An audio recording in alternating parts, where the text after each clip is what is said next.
Shalom, Ahab, Wa, Baraka. First and foremost, I want to give all praise, honor, and glory to Yahweh, Bahashem, Yahweh Shai, Waha, Rakah, Quadash, and double honors to the elder apostle and the prophets and the teachers at GMS that have been bringing out this 100% truth for the last 30 plus years, not wavering to the left or to the right. This is the full interview between Rabbi Abraham Finkelstein and James Wickstorm. James Wickstorm is a Christian and Finkelstein is Jewish. But I want to start right here with, let's get Job 9 and 24 real quick, because I want to show you guys what's going on. This class is probably going to be multiple parts to it because of how long this interview is.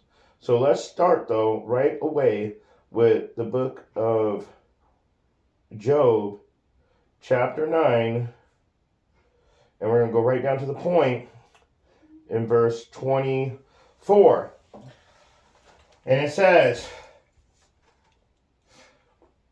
"The earth is given into the hands of the wicked. He covereth the faces of the judges thereof. If not, where and who is he?"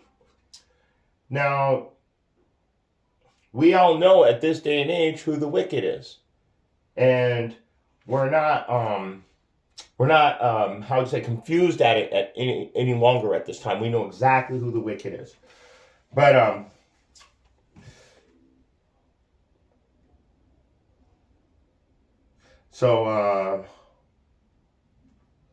want to read verse 23 also.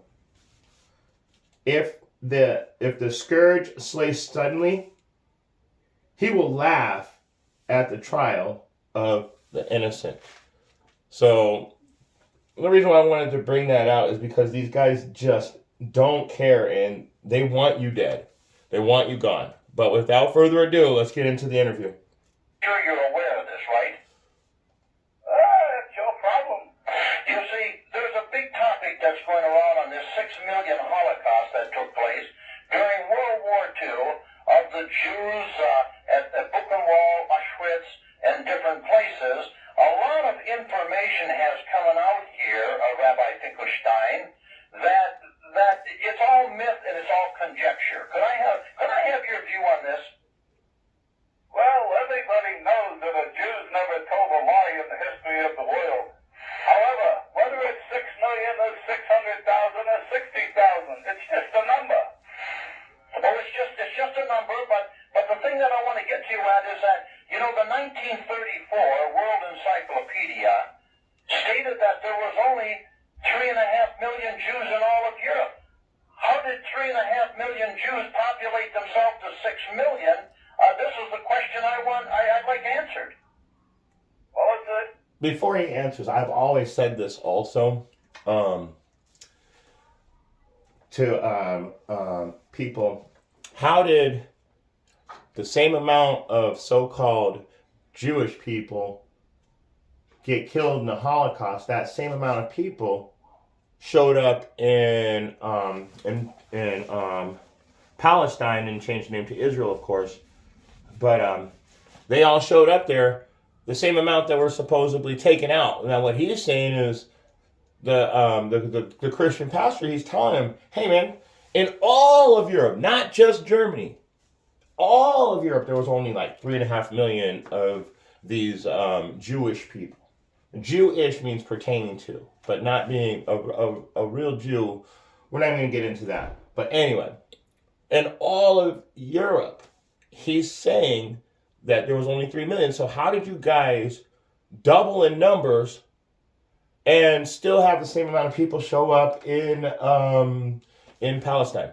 That's what I want to know. How did the same amount of people that were taken out show up and start a whole new country? It's certainly a good question, there's no doubt about it. But the numbers, what can I say about numbers? The important thing is that Jews have always been persecuted all throughout the history of the world forever and still are. Well, the reason... Wait a second. He said Jews are persecuted throughout all of history and forever and still are. These guys over here, the guy on the right-hand side, owns everything. He owns everything along with his Khazar brothers. These Amalekites are not fooling anybody. But listen to what he's saying. Persecuted is because there's thieves, liars, and murderers, just like it's stated in the book of John 8:44. Yet you're Bible stuff. you're a lying Jew, is what you are. You're a lying Jew. You could say that, but even when we lie, we tell the truth. This is very ironic. It's funny, when they lie, they do tell the truth, because they're telling you exactly what they're going to do, but they're lying to you how they're delivering it to you, though. That's why when you had, and they'll get into this too, 9/11, didn't they show like Spider-Man with the towers? They showed Bart Simpson with the towers. They showed the towers in multiple situations being exterminated. And then on top of that, there's a Jewish coin in Israel that has not only the plane crashing into the towers. So that's how they tell you what they're going to do before they do it. Because, I never thought that I would get anyone that had the nerve to join me on a broadcast like this live. And I just got off a program with a retired colonel, a very highly decorated colonel, on my last broadcast, my original broadcast here, Rabbi Finkelstein. And we got into the banking aspect of the money in this country. Now, everybody, a lot of people who have studied banking and economics, they know that the Federal Reserve Banking Corporation is a private Jewish bank. Is this true? Well, yes and no. Well, what part is yes? Well, it's a banking institution, that's for sure. You see, the thing that I don't like about this is that the Jews never knew what hard work was, and they never had. And besides, this is the nice part. These fake Jews never knew what hard work was and never had. Well, see, everything about what this guy is saying, these guys do not line up to Scripture at all. These guys do not line up to any of the Scriptures, because if they were cursed, let's see what it says about being cursed. Because, like he said, that they don't even know a hard day's work. So let's see if this guy right here, Finkelstein, who's the Jew, who's the real Israel, let's see if he lines up to the curses. Let's see. This is verse 16, Deuteronomy 28 and 16. Deuteronomy. Cursed shall thou be in the city, and cursed shall thou be in the field. 17. Cursed shall be thy baskets and thy store. See, the problem is they own everything in the city. They own everything in the field. They own all the baskets, and they own all the stores. How could they be cursed? Cursed shall be the fruit of thy body, the fruit of thy land, and increase of thy kind, and the flocks of thy sheep. They own all that too. They own the land. They own all the flocks of sheep. Cursed shall thou be when thou comest in. Cursed shall thou be when thou goest out. See, these guys, honestly, don't line up to anything, because they take all the money when they come in. They take all the money when they go out. If you say anything bad about them, you could literally end up in jail. So, you know what? Let's jump up to verse 25 in Deuteronomy. The Lord shall cause thee to be smitten before thine enemies. Thou shalt go out one way against them, and flee 7 ways before them, and thou shalt be removed into all the kingdoms of the earth. These guys are not scattered. They're living in Israel and America. And then what they considered scattered is like one Amalekite will live in Jamaica and own like half of it. One Amalekite will over here and have that same, so on and so forth. These guys are literally on top of society, and they're telling you that they've been persecuted all throughout history. The only people that suffer that persecution that he's talking about are the so-called blacks, Hispanics, and Native Nation, and so on and so forth, going down through South America and all the surrounding islands on on the east, off the East Coast, and also on the in South America, like I said. So when you guys got a false narrative. You have nothing, and there's no truth in you. You guys literally are the hands of the wicked. In fact, hold on. Let's play some more real quick. What about it? You Jews are just Christ murderers anyway. Well, that's true. We didn't murder him, but he was Jewish too. Oh, no, he was Almighty Yahweh, God in the flesh body. That's the problem you got. No, he was a Jew, moron. Finkelstein's actually right. And they did assassinate Yahushua. They did. They had the Romans actually follow through with the physical act. So this Christian doesn't even know what he's talking about. And he's all about that Trinity doctrine anyway, that the Father, the Son, and the Holy Ghost are all the same person. That is not true. Both of you guys, it's like the blind leading the blind right here. But let's get back into it. I want to bring this out really quick, just really quick before we move forward, because he said this guy's never worked a hard day in his life, and he is absolutely right. So let's get it. Psalms 73 and 5. They are not in trouble as other men, neither are they plagued like other men. Let's get the NLT. They do not have troubles like other people. They are not plagued with problems like everyone else. No, because they own everything. If you say something bad about these guys, you're an anti-Shem. So you got to watch out. You got to watch out. You got to be very careful when you're dealing with these guys because they do own everything. Look at the look on his face. Look at the look on his face. He knows that he owns everything. Let's keep going.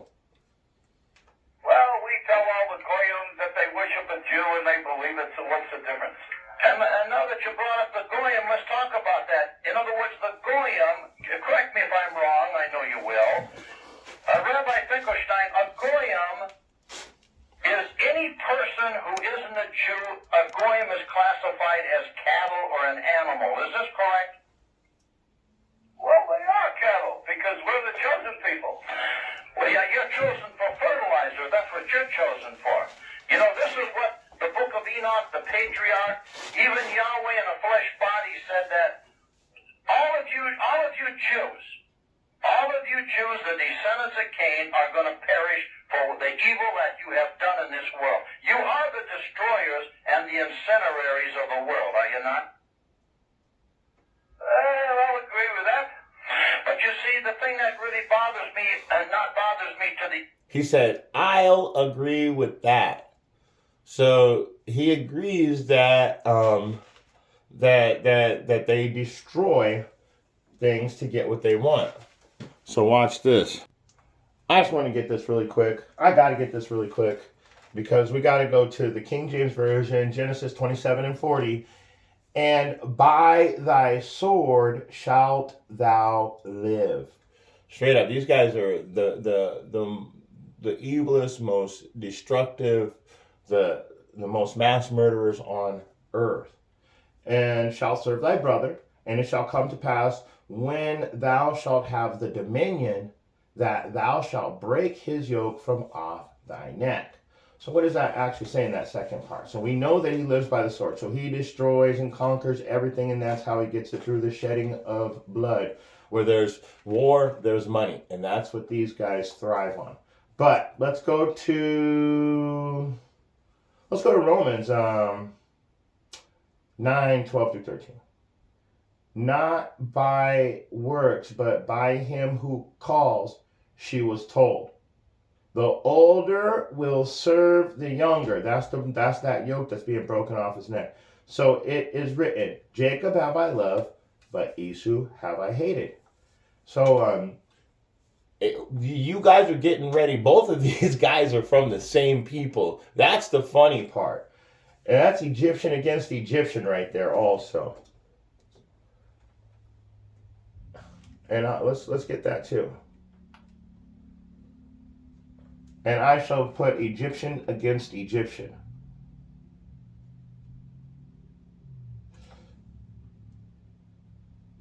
Let's get that. Because these guys are literally having an interview. They don't even know that they're from the same people. They are the same nation. They're both Edomites. So this is Isaiah 19:2, King James Version.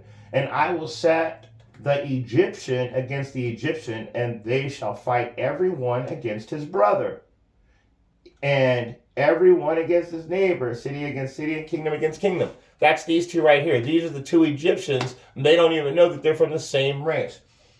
But anyway, let's get back into it.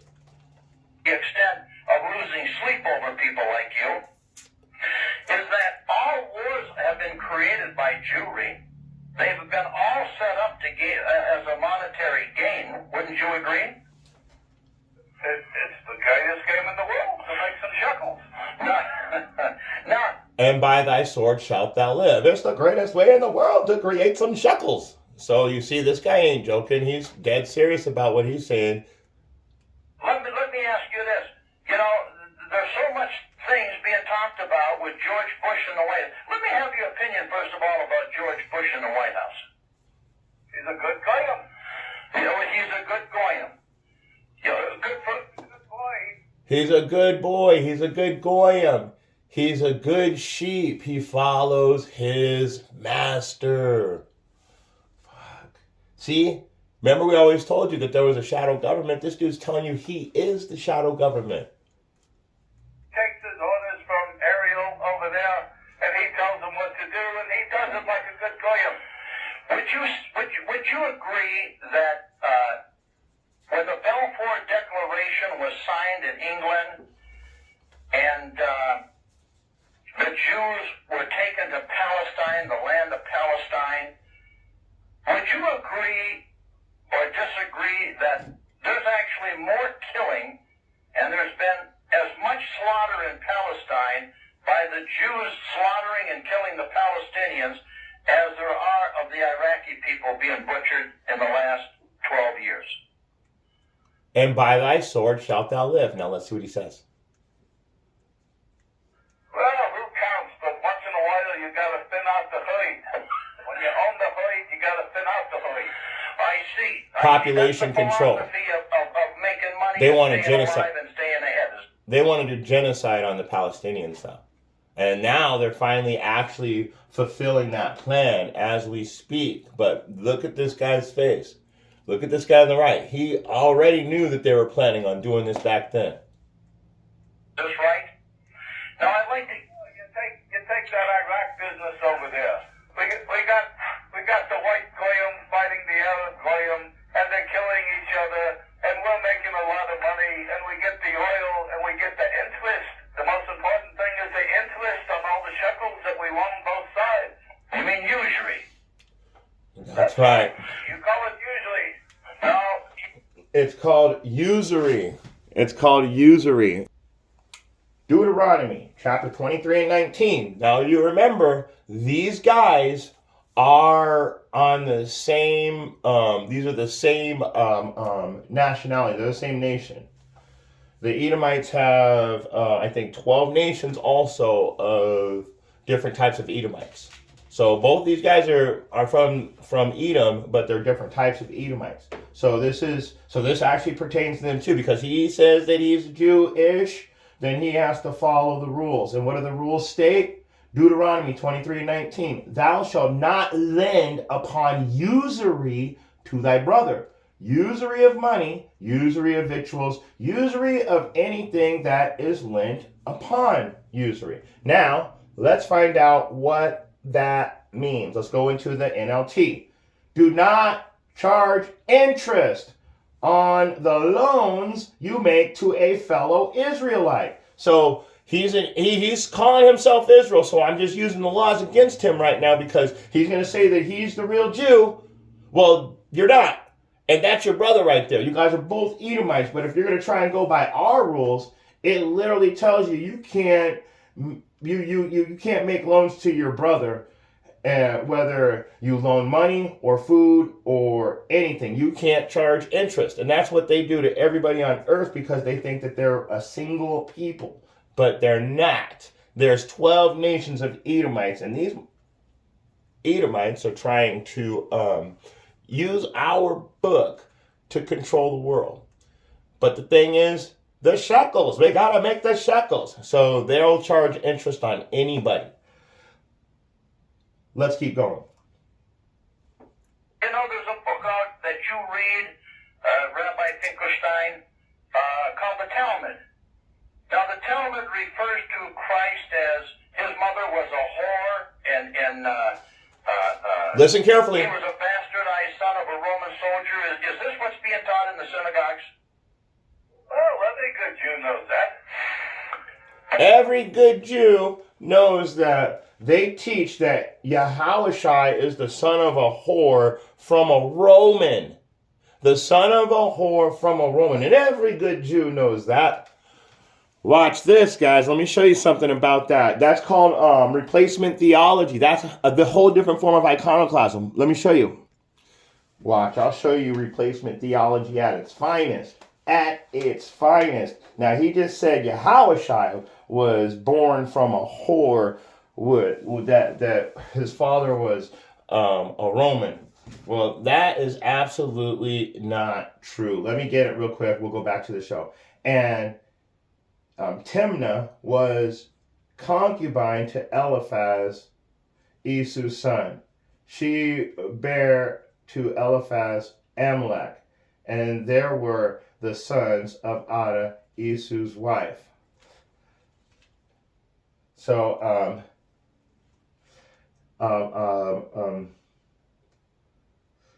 Timnah, she was a concubine, which is she's a sex slave.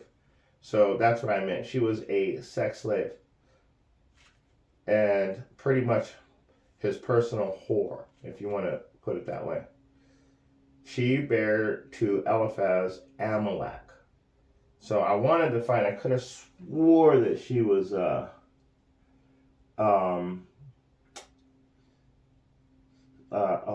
I could have sworn she was a whore, but we can all be wrong sometimes. But like I said, Amalek was born to a concubine. His mom wasn't a wife. She was a sex slave. So what I wanted to say is that he's saying that Yahushua was born of a sex slave or concubine or whore, but really the progenitor of his race is the one that was born of a concubine, a sex slave, or a whore. Let's keep going. Called the Talmud. Now, the Talmud refers to Christ as his mother was a whore, and he was a bastardized son of a Roman soldier. Is this what's being taught in the synagogues? Well, every good Jew knows that. But you see, the reason that I wanted to ask you this is that, you just said a little while ago that he was a Jew. And now you say every Jew knows that he was the son of a Roman soldier and that his mother was a prostitute. Well, that was a long time ago. Who knows what was said back then? Yeah, I guess that's right. That's absolutely right. We're having a real bad problem in our country right now. There's a lot of outsourcing of jobs and deindustrialization of this country. The 7 Jew banking families that took over control of the money in America in 1913 was the Rothschilds of London, Israel Schiff of Italy, Kuhn and Loeb of Germany, the Warburgs of Hamburg, Lehman Brothers of New York, Goldman Sachs of New York, and the Rockefellers of New York. A lot of people, they don't realize and know that these 7 Jewish families actually control all the money and have controlled the money in this country since 1913. I know you're aware of this. Quite. Now, in doing so, that makes a pretty big purse, doesn't it? Listen, the goyim are the schleppers. They do all the work. That's what they want to do. They want to work. They always want jobs, so we give them jobs to work. Jews don't work. No, Jews don't work, and you're absolutely true.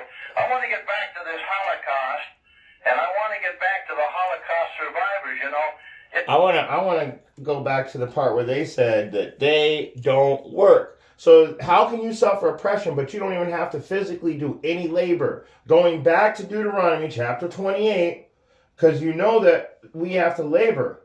It says that. it says that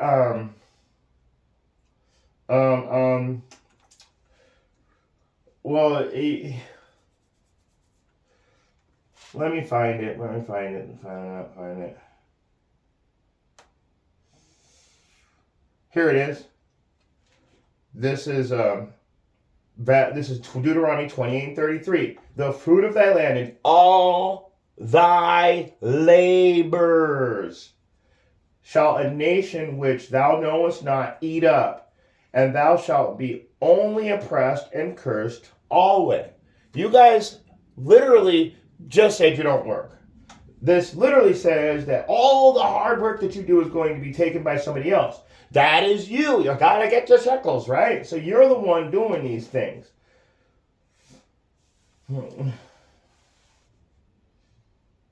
And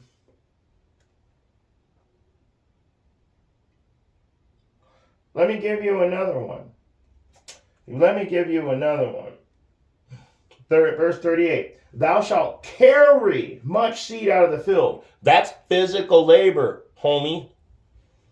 Thou shalt carry much seed out of the field, and shalt gather but little in, for the locust shall consume it. So once again, physical labor and curses and ending up with nothing, not being rich and owning the world. We don't own anything, yet you own everything, and you're saying that you're us. But it says that